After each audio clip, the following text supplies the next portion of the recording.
appeared to Abraham on the way to Sodom to punish the people of Lot, and when Abraham taking them to be mortals and as his guests prepared a feast for them, they disclosed their identity and said that they, the angels, neither eat nor drink. Verse 29-32. According to the well-known commentator Kashshaf, once the first holy Imam Ali ibn Abu Talib along with a group of some poor men of the believers, while going to the Holy Prophet passed a party of the hypocrites who seeing Ali and those with him winked to each other mocking at them.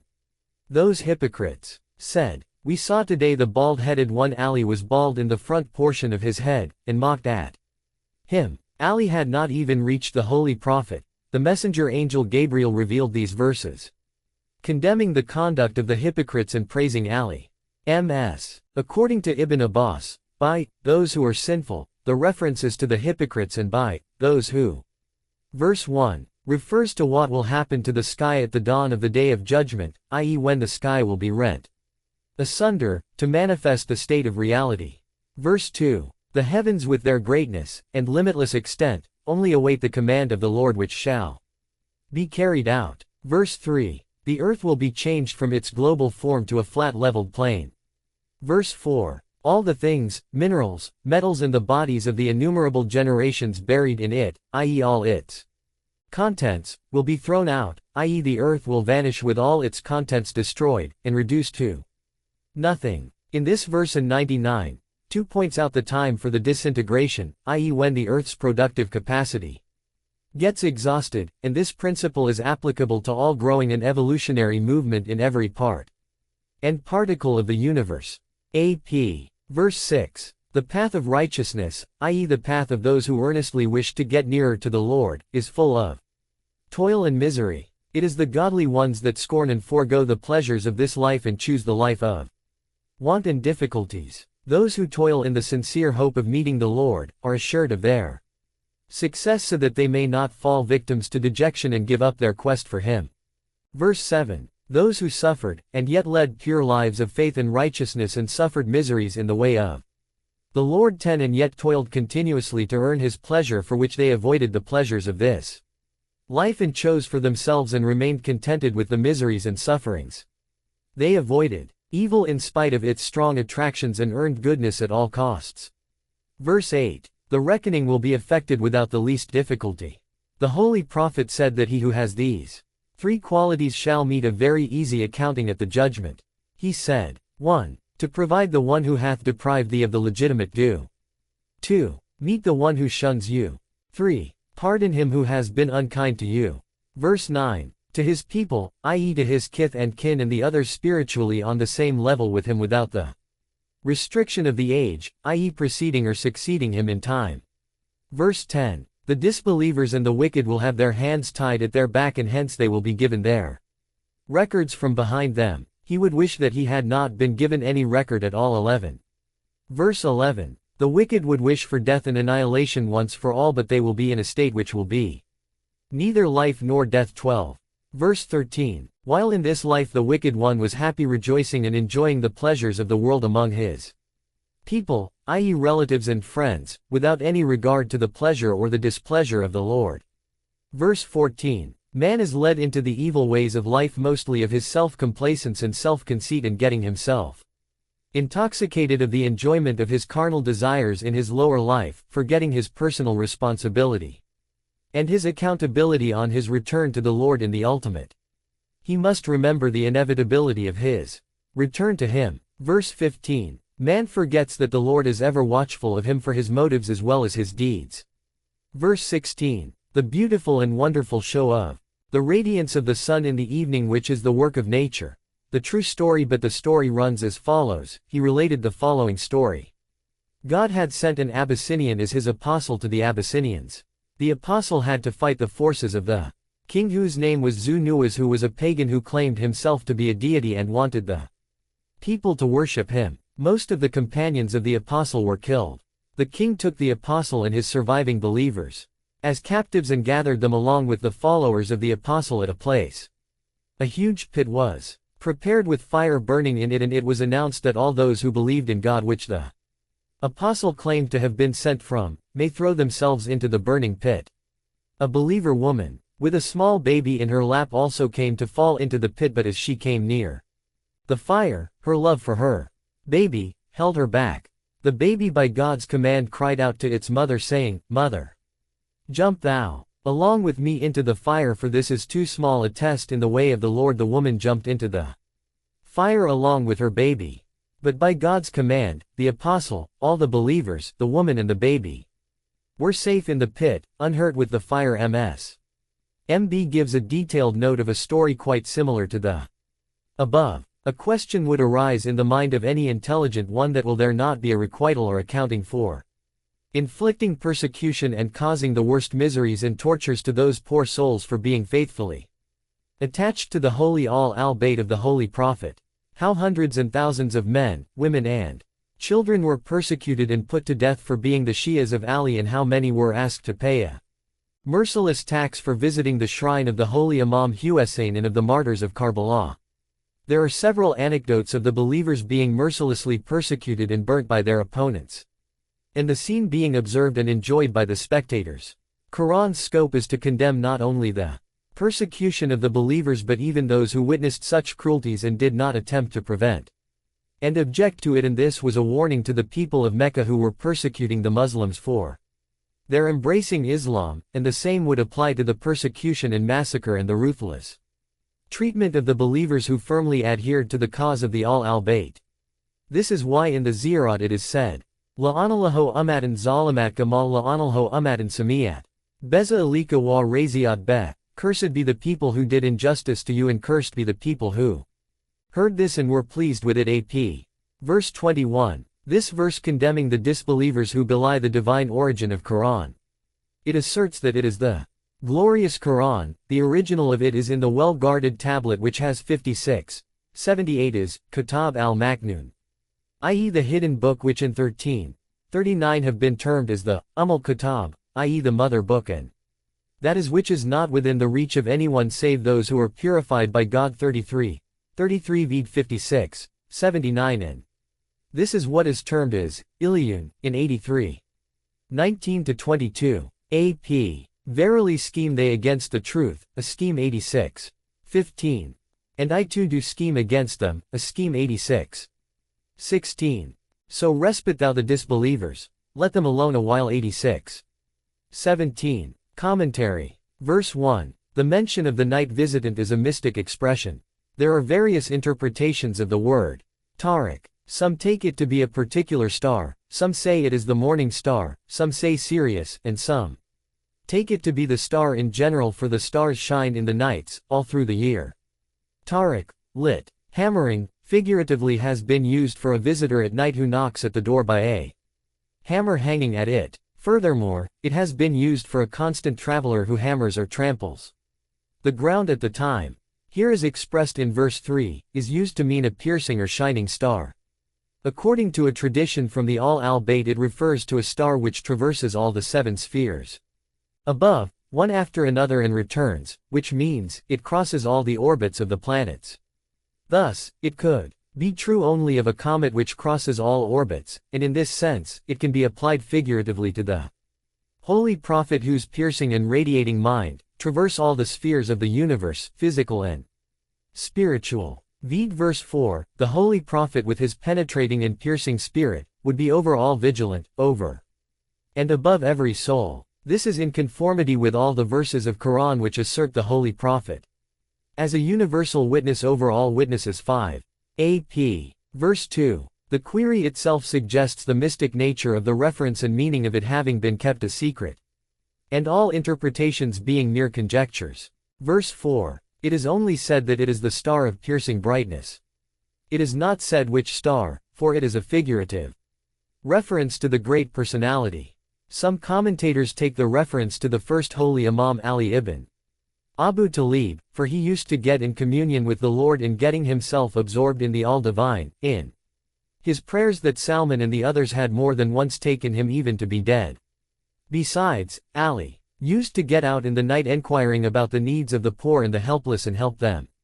It is said that even soul has been preserved or guarded or protected by a number of angels, but for this grace of the Lord no soul would be able to escape the various kinds of the calamities which the body and the soul faces in this world.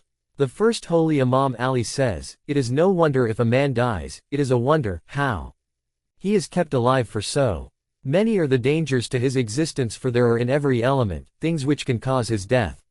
Man is living amidst innumerable dangers and yet he is kept alive. It is nothing but God's will that makes man live or die." Verse 6. The sperm issued from between the back and the ribs. 6. Verse 7. The stimulant for the discharge of the matter is generated in the brain and is conveyed through the spinal cord, continued with the medulla oblongata. The kidneys thus pissing from the back from between the ribs and the hip bones. The ejected water referred to here, with a mention of backbone, the spinal cord and ribs evidently refers to the part which the breast and the spinal cord play a joint role in the process of the meeting of the sperm and the ovum, which result in the formation of the embryo. AP. Verse 8, c. 85, 12, 36, 77, 82, particularly 36, 81, wherein is given the greatest argument, what? Is not he who created the heavens and earth, able to create the like of them? Yes, he is the creator of all the knower. Single quote. He who created the physical body with all its psychic forces, with the wonderful harmony in the working of the various kinds of forces, can bring back the same at his will. God, who caused the union of the sperm and the ovum, out of which the most complicated form of an organic being comes into evidence, is naturally able to make a higher complicated soul to proceed towards its maker by undergoing trial after trial to unfold the possibilities endowed in it.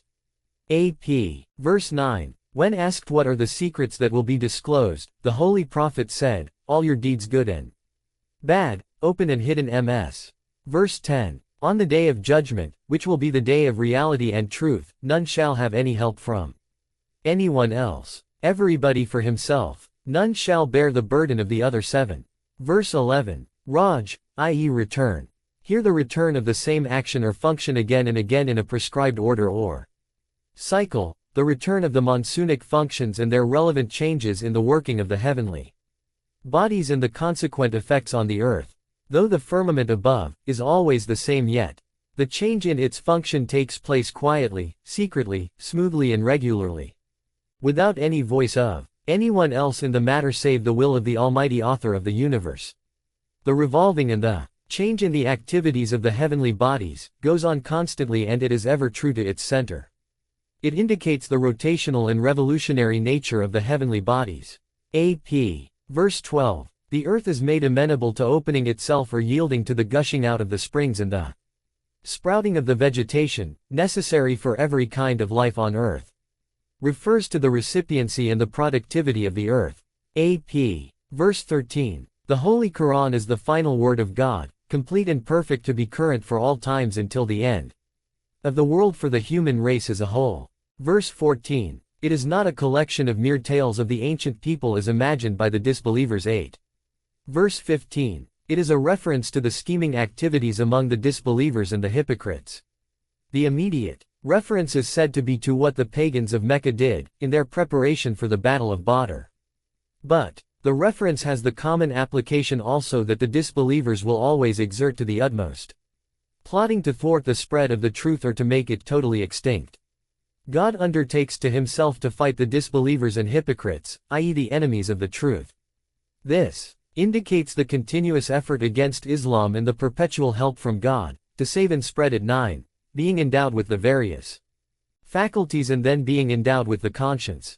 Here the reference is to the perfect proportion in which everything is given to man. Verse 3. Everything has been provided in the degree essential to suit the need of every individual.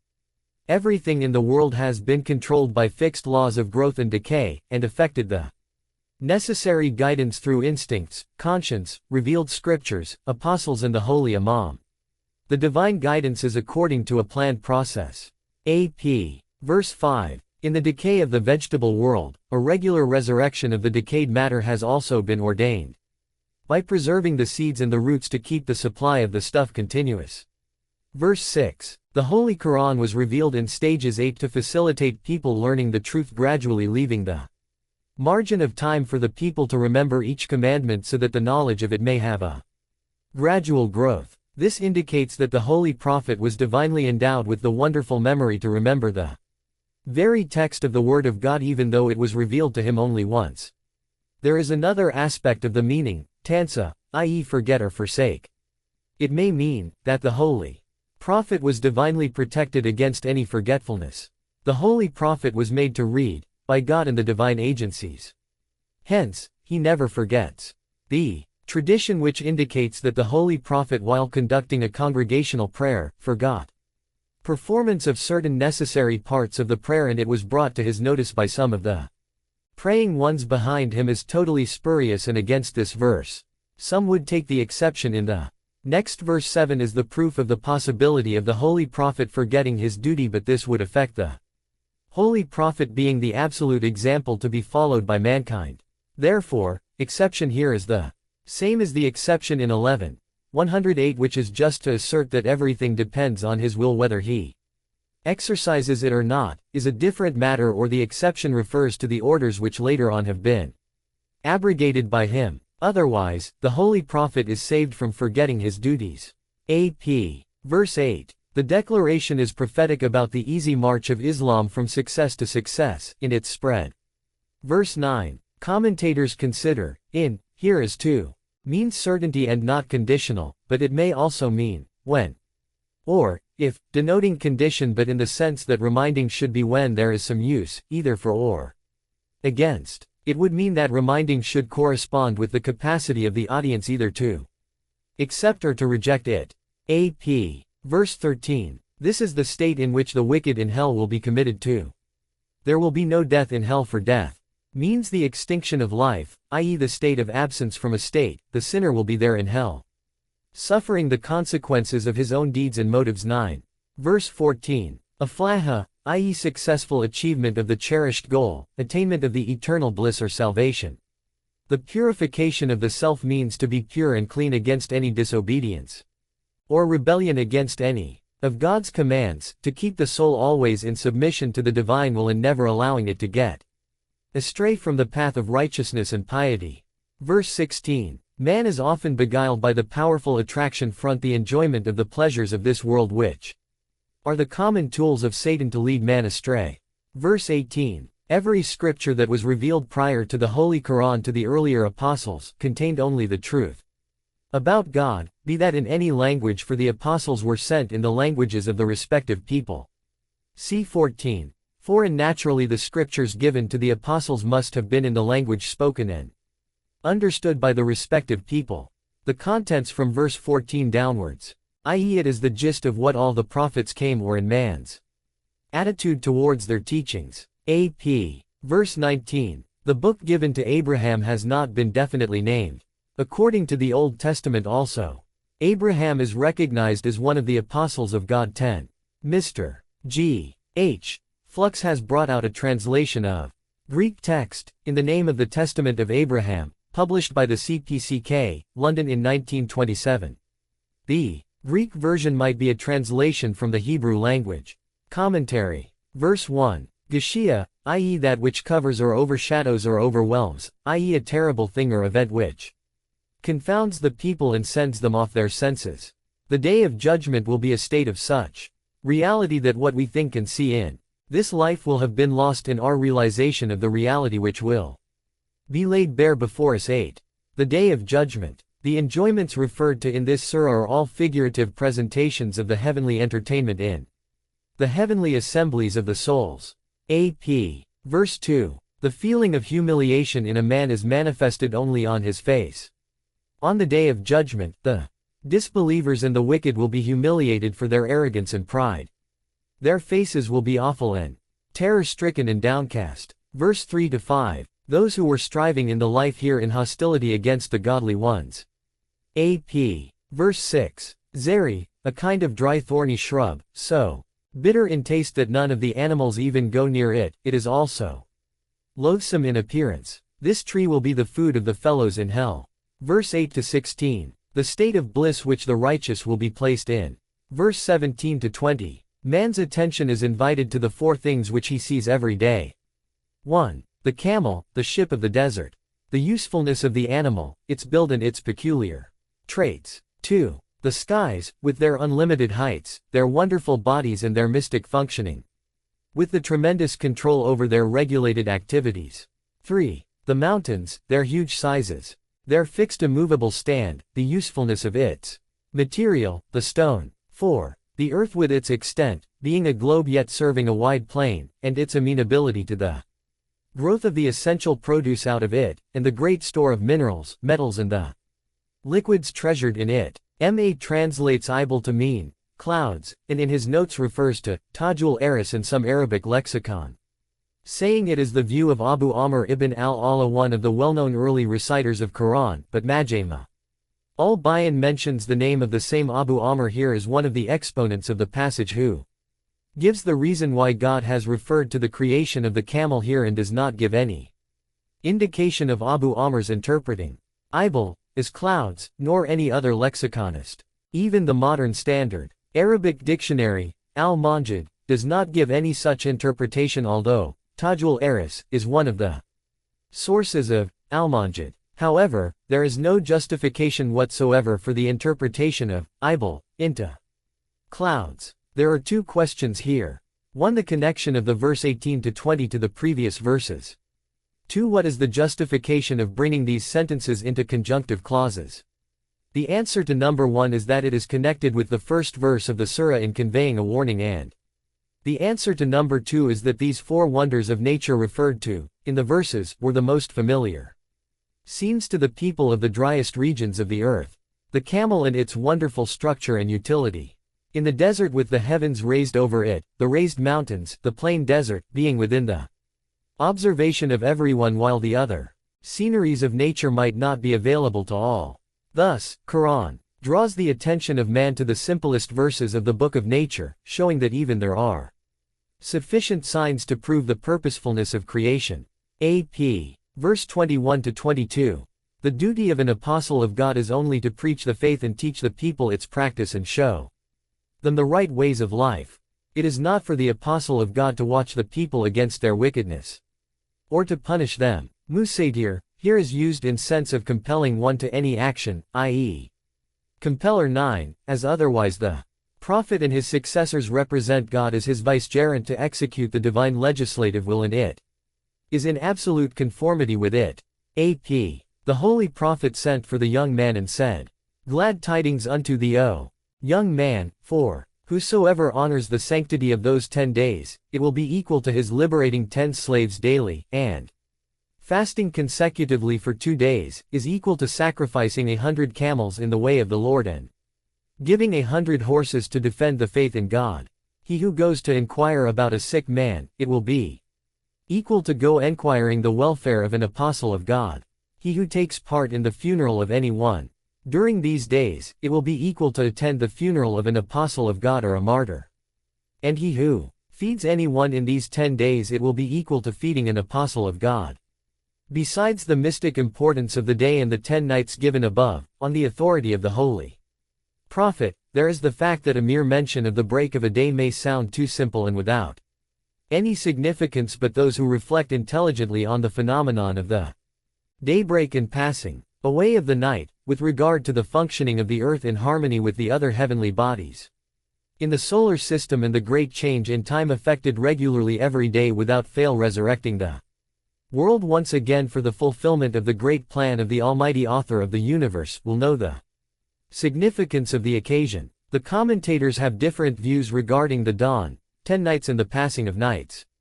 Most of them are of the opinion that reference is to the pilgrimage period from the break of the dawn of the first day of Zul-Hajjah, up to the 30th night of the month, but the point is that from the 1st up to the 8th of Zul-Hajjah, no particular rite is to be performed therein.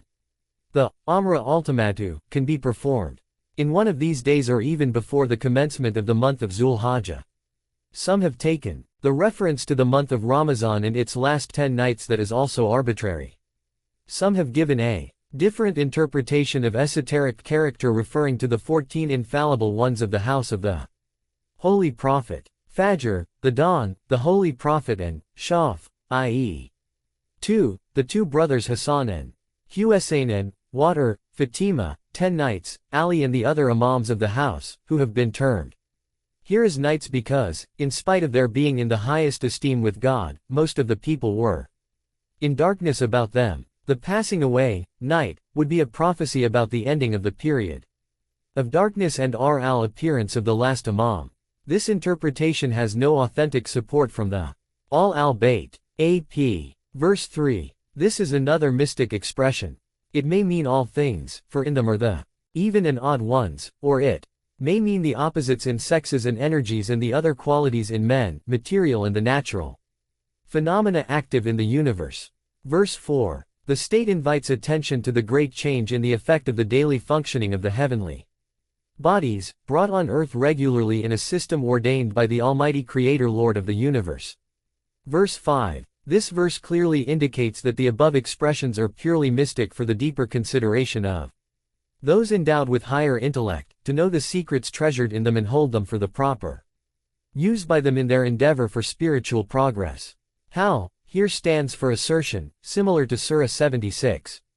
Higr, controlling power, relating to that aspect of intellect which prevents man from wishful and fanciful thinking. AP. Verse 6-7. This is a reference to what befell the people, Ad of the city Aram, who were the people of the Arab antiquity, the Ad and Thamud. They were powerful but rebelled against God's laws and were persistent in their arrogance and godlessness.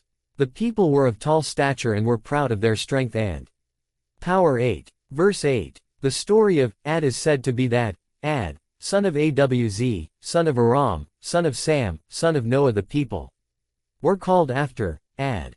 Ad had two sons, Shaddad and Shadid. Shadid died and Shaddad became the ruler in the earth, with several governors under him, and claimed himself to be God, and his people had to worship him. God sent an apostle to admonish Shaddad, but he did not amend his faith and conduct.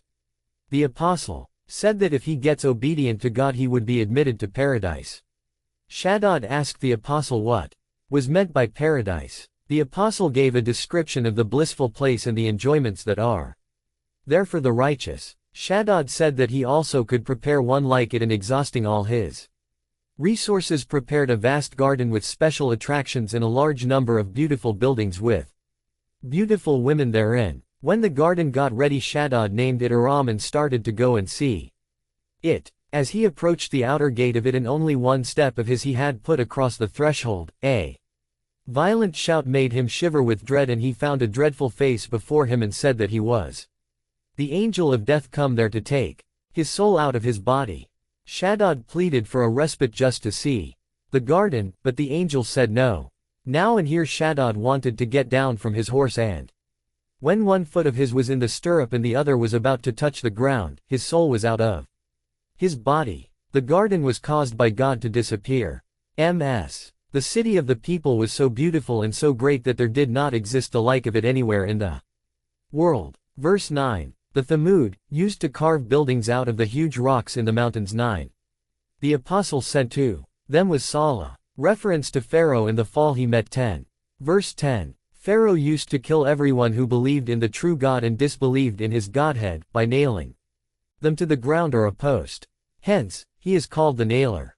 Among the victims were Eskil's wife with her 6 children, and Asia the Pharaoh's wife. All were martyred. Eskil, who is popularly known as the Momin al-Pharaon, i.e. the believer among the people of Pharaoh, escaped into the mountains.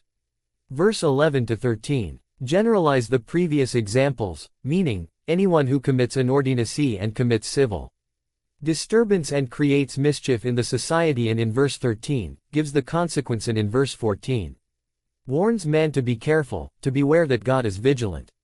AP. Verse 14. Though God's punishment for the disbelievers and the wicked might have been delayed, the delay is only a respite. It never means that God has neglected or left the rebellious ones once for all. It is His grace that does not make haste in the punishment, and when ultimately it has to come, it surely comes.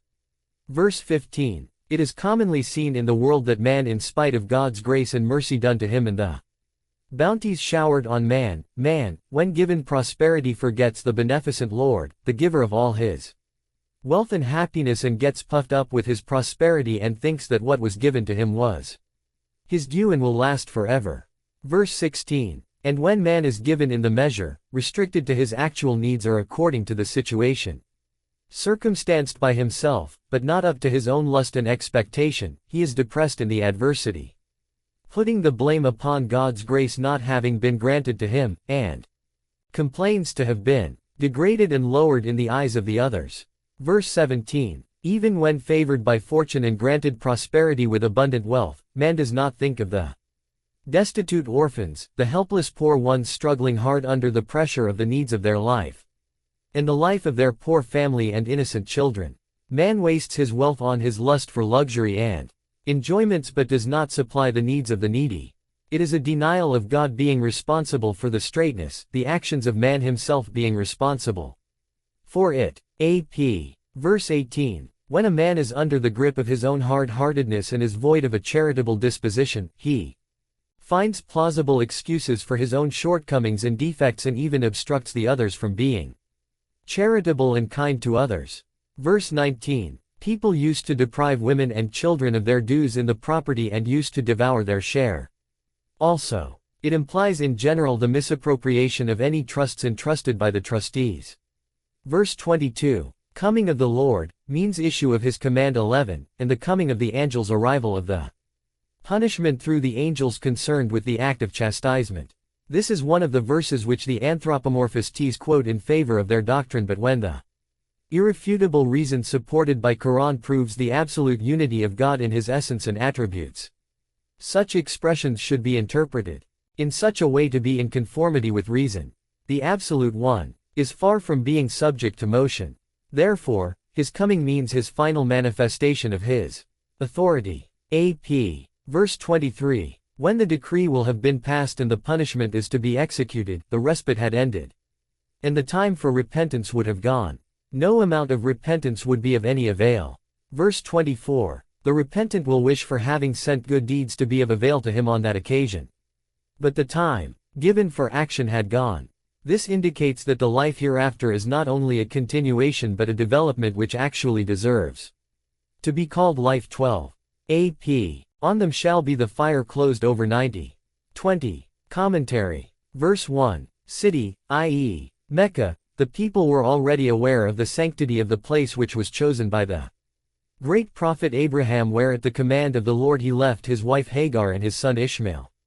For the connection of Ishmael's name with Arabia is historic fact through Kedar, son of Bema. This is vouched by the Old Testament. General 25:13, 18 ps. 125, Isa 42:11, 67. Abraham and Ishmael had built the holy Kaaba which they raised, dedicating it exclusively for the remembrance of the Lord. 13. And Abraham in his prayers to the Lord wanted a prophet to be raised in his seed and to raise some holy 114 who would uphold the sanctity of the house and maintain it in purity and glorification. 15. The sanctity of the Kaaba was a fact even before Abraham, which is given out in 3:96, wherein the first house of God was in Mecca. 16. Verse 2. It is given as an exclusive privilege to the holy prophet to act freely in the city irrespective of the conventional observance of the sanctity of the place, i.e. to use force, arrest the disbelievers, punish them, deal with them as he deems necessary in the execution of his duties as the apostle of God, which freedom none else had or would ever have, till the end of the world. This refers to the freedom that God gave the holy prophet when he had to enter Mecca by force to free the holy place from the control of the pagans who had desecrated the holy house by turning it into the center of idol worship and all kinds of barbaric customs and rituals, and restored it once again to be exclusively used as the holiest of the holy for worshipping none but the one true God, the Lord of the universe. None else thereafter was allowed even to pluck out a plant or even a blade of grass or kill any living being, to drag out even anyone who takes shelter therein. Refer, Fiqh. The interpretation of the word hill has also been taken as having descended, i.e. the holy prophet had been born at Mecca, by which also the sanctity of the place is established because he was the one prayed for by Abraham. Dut 18:18, 2, 129, and promised by God to send as the final deliverer of mankind, who would convey to the human race God's final word, the Holy Quran, and teach them the Most perfect code of life, i.e. the religion Islam, to be current for all times until the end of the world. 2. 129 And who would be the mercy to the worlds, 21. 107. This establishes the natural phenomenon that the honor, the regard or the reverence of a premises is due to its occupant and not that the occupant receives the grace on account of the premises. The swearing in the name of the city of Mecca has been done to disclose to mankind the excellence of the holy personality of the Holy Prophet and the greatness of its position in view of the Lord. 17.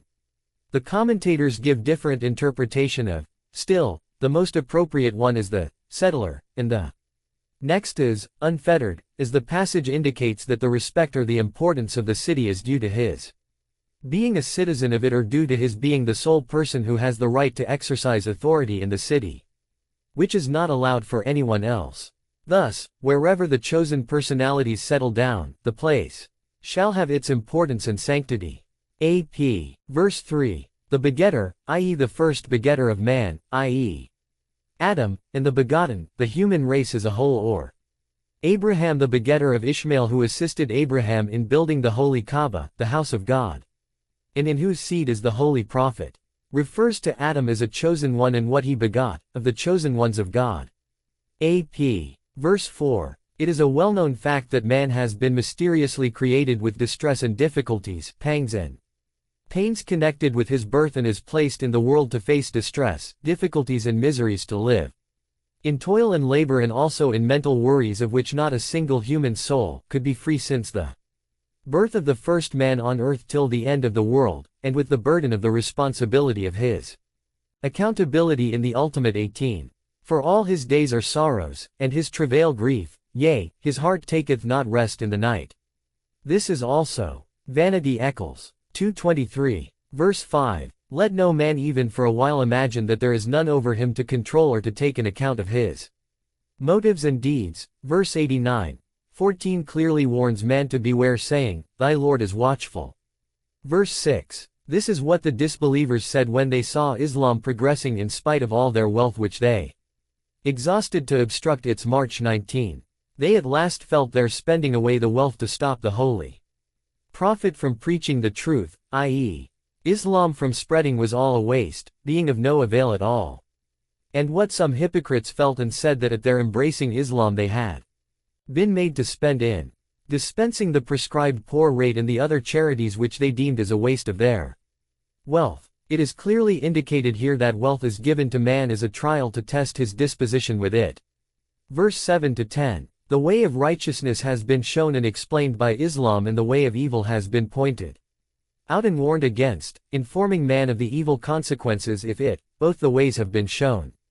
And man has been given eyes and mouths, with the eyes man can see the facts and differentiate between the right and the wrong, and the mouth is given to speak, i.e. to inquire about the truth and also to speak it out, tongue to taste the right food and the wrong one, before he devours anything and everything. The eye and the mouth are the two highways shown to man. A proper pondering over this will disclose the significance of this reference to the great gifts of the all-merciful providence. 20.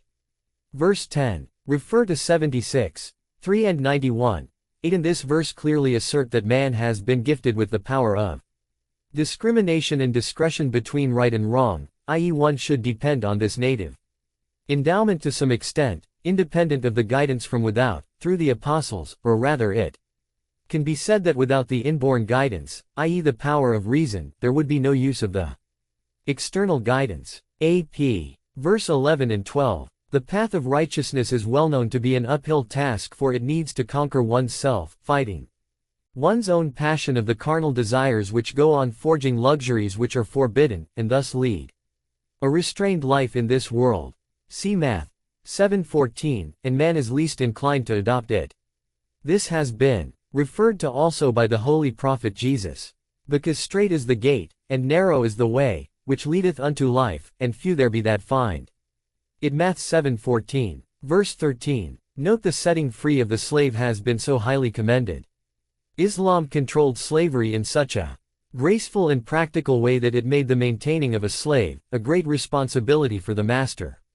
And at the same it enjoined so much care and kindness to the slaves that when they were duly maintained, The slaves themselves, in many cases when they were freed, did not like to have the freedom and to leave their masters. For the facilities to be given to the slaves to earn their freedom, see, Feek. Single quote. Verse 14 to 17. Note the care of the orphans, the needy, the destitute prescribed in all the acts of charity, as the test of the degree of the sincerity of the one in the faith. Then said unto them Saul the apostle of God, It is the she-camel of God, leave her and its drink. 91:13. But they belied him 6 and hamstrung her, so crushed them their Lord for their sins, and leveled them all with the ground. 91:14. And he feareth not any one against the consequences they met. 91:15. Commentary. Verse 1. In the verses 1 to 7 the solemn appeal is made to the reflective faculty mankind has been endowed with.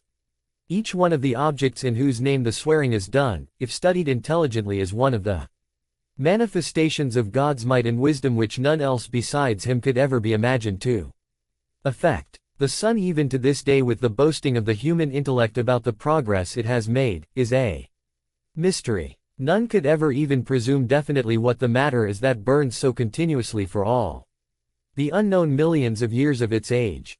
The sun, with its natural properties and the influence it has over the other heavenly bodies and the blessing it is, to the earth, is nothing but a mystery which has proved itself insolvable for man. Some commentators interpret saying, the mystic aspect of the mention of the sun in this verse and the moon in the next, is that the sun stands for the holy prophet and the moon for Ali, who succeeded him as the first holy imam, spreading the light of the truth as it emanated from the holy prophet.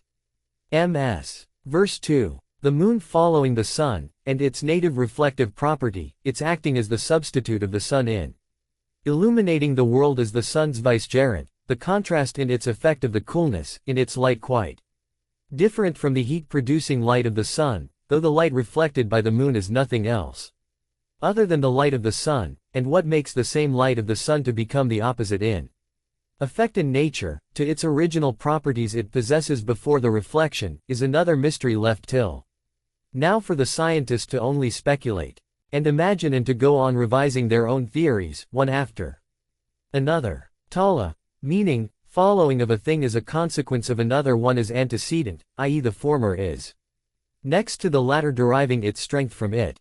In this sense it has been used 7.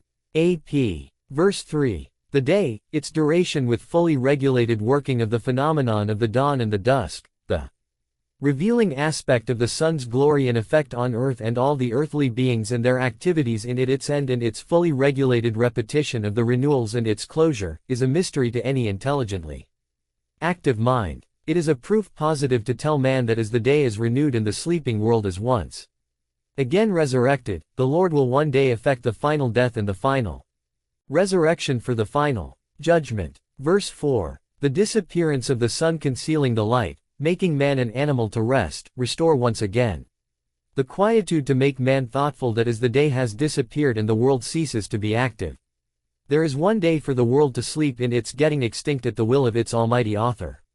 The inimitable beauty that the skies manifest in their glorious exhibition of the heavenly bodies, each one of whom is a wonder by itself. The changing phases, the appearance of the starry show in the skies, and the gradual increase of the darkness and the cool atmosphere and the return to the dawn, all in a fully regulated cycle, almighty system, even to this day is nothing but a wonder to the human intellect. Verse 5. The firmament above the skies with the rain-giving clouds, and the wonderful harmony with which the heavenly bodies work, in a wonderfully organized teamwork with the mighty control of the omnipotent will, the raising of the water to be stored in the clouds, the distribution of the rain to the various parts of the earth according to mysteriously planned allotment of the fixed annual quota, and thousands of the other marvels, are too great and unapproachable for the human intellect to assess the correct value or worth of even a single one of them. The three passages, verses 5 to 7, the references to the mechanism of heavenly bodies and their functioning harmoniously in the earth, its expansion in a harmonious way into the soul and the harmonious functioning of its various faculties. AP. Verse 6. The earth, with the invaluable stores of minerals, metals, liquids and gases treasured in it and its Usefulness to life on it, its rivers and springs, the wide, deep and mighty oceans, its fixed and immovable mountains, the various kinds of climate in the different parts of it, with the variety of its soil and its appearance and its properties, it being in global form and yet serving as a plane to the habitations and the innumerable other wonderful properties and its unlimited usefulness, all these are the great marvels which only an intelligent study can disclose. Verse 7. The soul, particularly the human, is one of the greatest mysteries of the universe.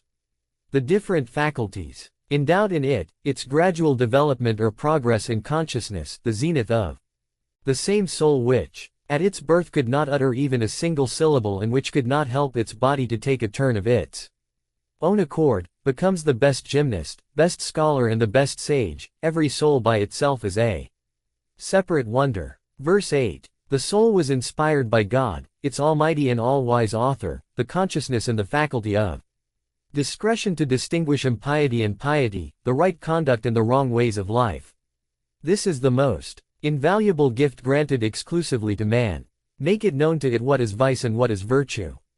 Vices are termed as fujor, meaning bursts, and virtue is taqwa, guarding, to indicate that vices are the outcome of loose conduct and virtue is the outcome of self-control and willpower. The example is given in verse 12. AP. Verse 9. The success of every human individual male and female, has achieved the right goal of this life, the salvation, depends upon preserving the soul in its original purity against its getting soiled, polluted and clouded by the carnal desires, by submitting it to the will and the pleasure of the Lord. 8. Verse 10. Corruption in the faith in the true God, the Lord, and the failure of the control over the self against its rebellious passions towards the realization of the carnal desires, leads the soul in the march of life, to perdition. Verse 11 to 14. The prophet was Salah. The above verses invite the attention of man, to the fate of the people 9 who acted rebellious to the instructions of Apostle Salah and hamstrung the she-camel, which was sent as a trial, which conduct of the people brought perdition to them. Verse 14. Hamstrung with no reason, save the rebellious nature which made them commit the heinous act. And the happiness in the hereafter and the other who aims at the hereafter sacrifices the luxuries and the ease of this life and bears the miseries and trials patiently and willingly. Verse 5. He who practices charity and gives away alms and guards himself against evil.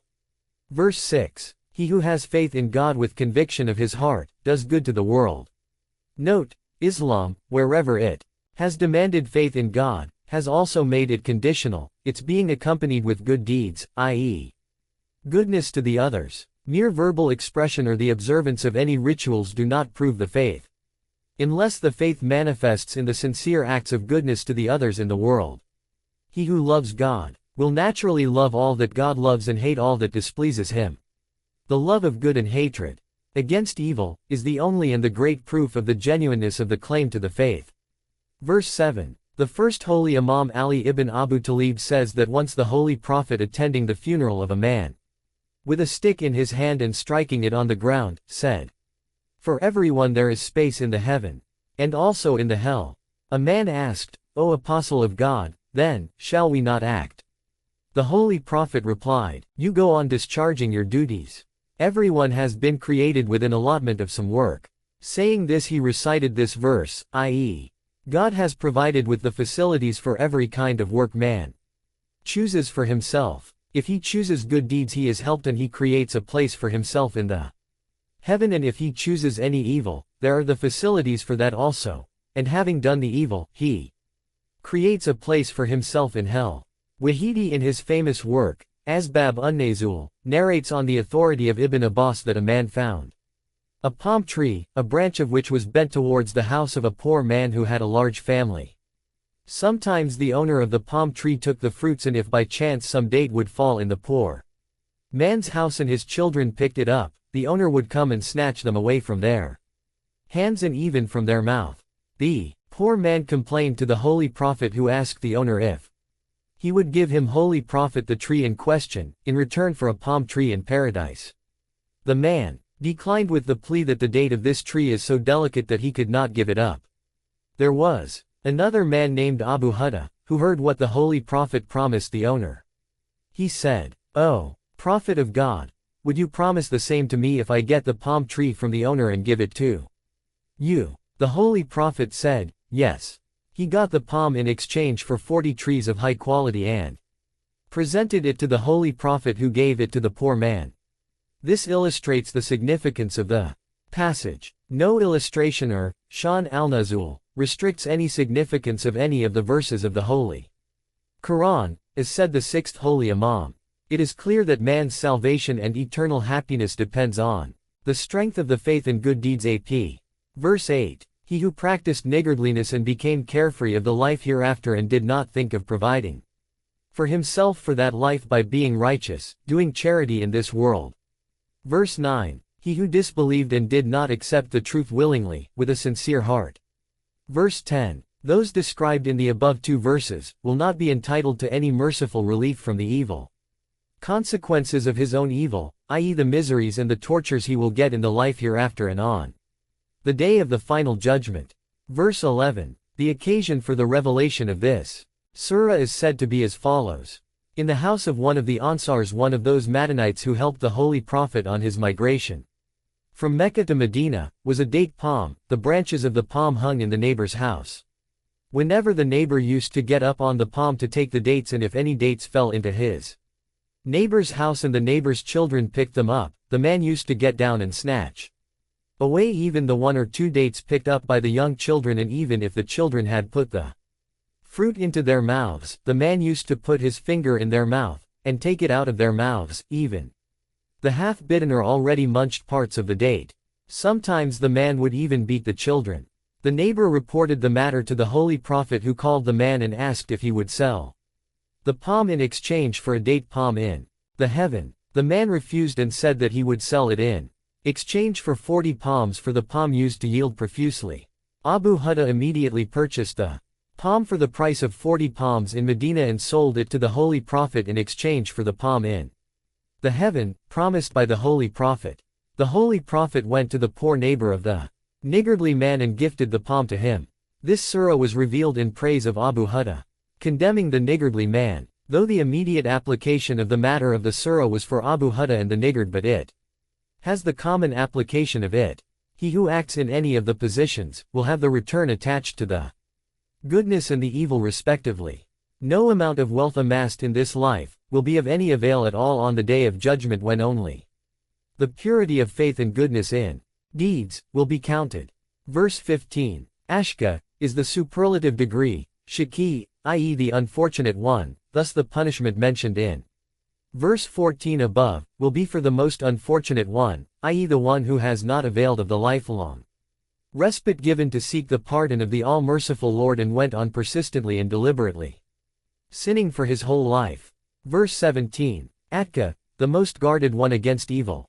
This is the superlative of Taka, in contrast to Ashka, in verse 15 above. Verse 18. Yatazaka, i.e. seeking purity, i.e. nothing but the pleasure of God and not for any show or fame. Note, the highest degree of the excellence in the motive of charity which Islam demands. Verse 19. The one who sincerely gives anything in charity or spends in the way of the Lord, not in return for any good already done to him or even in the expectation of any return for it, from the one whom he does the good. Verse 20. The act of charity or goodness is done merely to earn the countenance, i.e. the pleasure of the Lord, the Most High. Verse 21. Such a wholehearted devotee of God shall find God's pleasure as he expects. Atka, i.e. the most pious ones are those whose one and the only aim of their life is explained in 164. And the most honorable with God are also only those who guard themselves the most against evil. 11. With the variance in the degree of piety and righteousness will also naturally be the degree of the heavenly bliss that will be meted out. Hence the heaven or paradise of the Atka, or those Nafs al-Mutmainah, the perfectly satisfied soul, mentioned in 89:27, will be God's own heaven as he himself names it in 89:30, which is his absolute pleasure. In Islam, this degree of piety could be found in the Holy Prophet and his al-Bayt, who have been granted by God himself the exclusive excellence of perfect purity, having been purified by God himself. 12. And as to the beggar, chide him not. 93. 10. And as to the bounties of thy Lord, thou announce them unto others. 93. 11. Commentary. Verse 1. Doha, i.e. the glory of the earliest moments of the dawn that heralds the arrival of the light of the sun, which gradually increases in its brightness and heat. 7. It is practically the resurrection of the light of the day and its activities when after dark, stillness or quietness of the night, the life on earth is once again quickened. The darkness of the night does not mean that God has forsaken the light for all times, and similarly the stillness or the quietness of the night does not mean that the daily life and its activities have once for all been forsaken. The darkness, and its quietness, has to go, and in its place light and activity has again to be returned.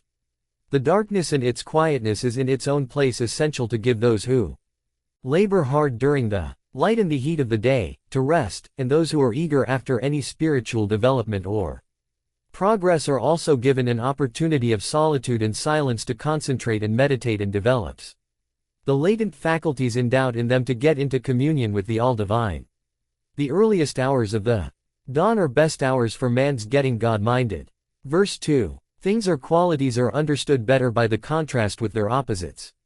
The darkness, the silence, the stillness of the night is mentioned to compare and contrast with the light, the life and the activity of the day. An insight into the marvels of the phenomenon active on the wonderful forces of nature will help man to realize the real significance of bringing such daily occurrences to witness the greatness and the glory of the Almighty Author of the universe.